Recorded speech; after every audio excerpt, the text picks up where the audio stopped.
Hey guys, Freeman Reviews here. Make sure to subscribe, hit that bell button, and call your mom. My goal is to get sponsored one day to get free manga.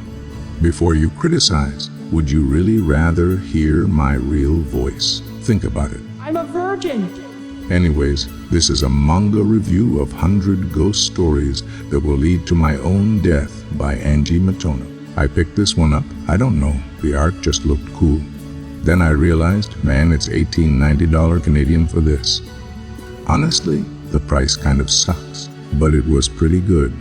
It's obviously horror, but it almost looks like a kid's horror thing, like Drifting Classroom.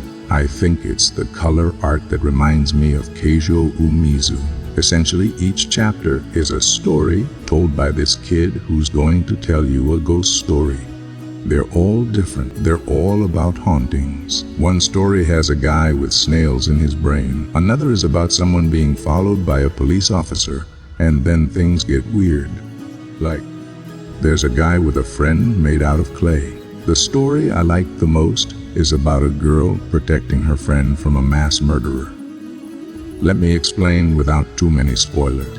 Basically, she tells her friend to go away, and you're like, what's going on? She's creepy. Then you find out she's actually getting murdered while protecting her friend. It's kind of weird.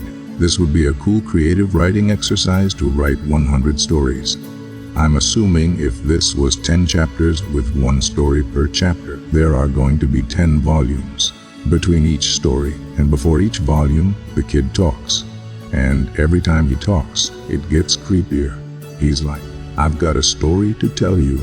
And then there's somebody talking to him. You don't really know who. I feel like it's just going to keep getting creepier until either he dies or that becomes the final horror story. I don't know, but I'm definitely reading the next one. If you're into Junji Ito stuff, honestly, I think these short stories are better than some of his, though he is still the master of horror manga to me. So yeah, I'd recommend this one. Freeman out.